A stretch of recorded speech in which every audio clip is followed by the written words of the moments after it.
All right, let's talk Nebraska Cornhuskers here for a little bit. Look, for anyone who is really following in the weeds college football news for the past few days, there was a big legal decision, a settlement that broke out involving the NCAA player revenue sharing of NIL implications and all of that. Really complicated legal development here. But what it means is there's a sea change going on in college football right now. It means revenue sharing, essentially a salary cap, is coming to big time college sports.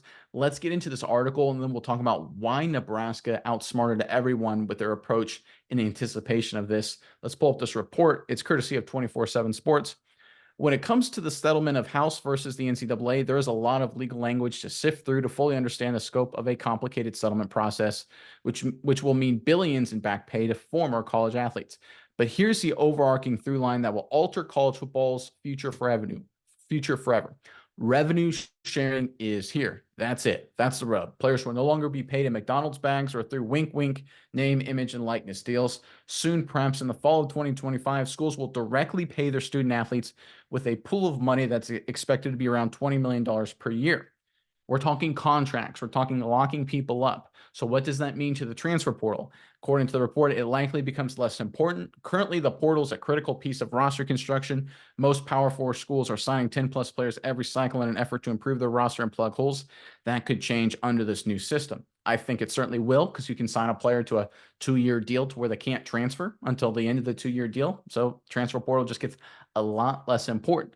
Now, what does that mean for Nebraska? And what does it mean for college football? It means the programs that have just literally created their entire strategy around NIL and then NIL and transfers, or both a combination, are just going to be really tough. They're going to be in a terrible situation because this ruling just completely flipped everything on its head.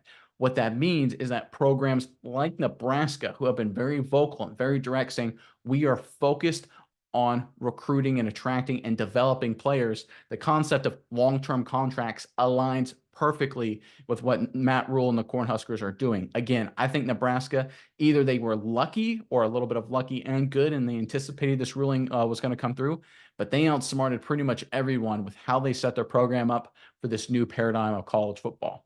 Miles, I'm curious what your thoughts are on this. I know it's a lot to go through, but first, Nebraska fans, in the comment section below, give us your thoughts on this new model. This to revenue sharing, essentially a salary cap coming to college football. You a fan of it? Do you hate it? Do you prefer it to be like the NIL, the way it has been the last couple of seasons with transfer portal, or give us your thoughts in general, just with this crazy changing landscape? Really want to hear from you guys in the comment section below. But Miles, give me your thoughts on how Nebraska is perfectly situated to handle this new environment. Yeah, Nick, I think it goes back to kind of like sticking to your principles, looking at things, and when you feel like something's out of hand, when you feel like something's wrong, you don't necessarily have to jump on the bandwagon and get whole hog into it. We see, I think the biggest perpetrator of this is Ohio State. They just paid what $16 million last season in NIL money. I think it maybe even have been more, but I say last season for this coming season, the amount of players they have on this roster, that's a ton of money. And at this point, it's almost like wasted money. And it's going to be, I think everything's going to turn on its head. We're no longer going to see these big guys in the transfer portal just hanging out looking for the next big deal. I think we're going to finally see a little bit more continuity to college football rosters. Hopefully, we'll see a guy on a team for more than 1 year at a time if he didn't get paid, a couple $1 million.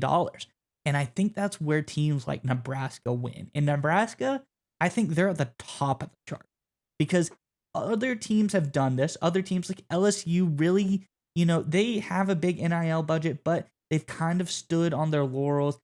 Kelly has talked about how he doesn't necessarily like it. He's not in the vein of buying players. He wants it to be the right fit for the team, that kind of stuff. He's not just going to go buy any 5-star that he can find. But Nebraska took it to a different level. They didn't even really go after guys in the transfer portal at all. Their main focus has always been recruiting and developing players that want to stay with this program. And I think they're the biggest winners out of all of this because of it. Because, these are guys who are going to get paid for staying at Nebraska more than they probably initially did. They're probably going to benefit from it. And they're going to be a part of a team that they've built and recruited and they think is going to go together very well. And it's the image of what Matt Rhule has wanted to do this whole time. He's the only coach that can sit here and say, hey, nothing is going to change for us. This is exactly what I've wanted, but maybe you get a little bit more money on top of it because you're going to get some revenue sharing from the school. I think Matt Rhule sticking to his plan either it's a happy accident or he's a beautiful genius because of it, but I really like what he's done so far. I definitely think there's some luck involved, but I think anyone had to know that something like this was coming, right? Because we were not going to have this crazy NIL wild west with all these lawsuits hanging around where there was going to be some stabilizing factor, and revenue sharing was, I think, the simplest way to get there. I think legally speaking, regulatory speaking, figuring out a way to handle this environment. Because let's be honest here, like these NIL deals where someone's getting a recruit, a 17-year-old kid's getting 6, 7, $8 million. I mean, that's not sustainable. That's just ridiculous, right? So there had to be some sort of salary cap kind of structure, which is sounds like we're going to get very soon in college football.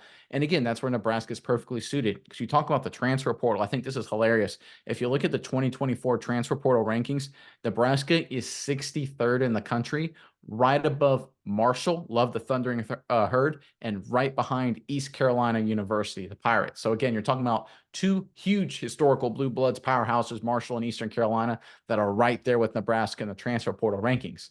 Now, what does that mean? It means Nebraska doesn't really care about the transfer portal. It's more of an afterthought, right? Which again aligns perfectly with what Nebraska, Matt Rhule, has been trying to set up this entire time.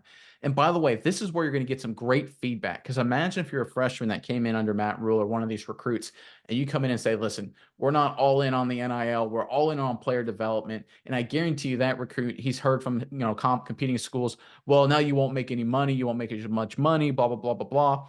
But now they are going to make some money, right? They're going to get cut into in some element of this revenue sharing deal. So I guarantee you that buys even more trust from these recruits, from these young players in the program that, okay, I can trust Matt Rhule and his coaching staff because it's going to work out. Because he told me it was going to work out. He says, you're going to come to Nebraska. You may not get as much NIL money. We're going to focus on developing you, not just getting you a 1-year trial run and then you transfer somewhere else.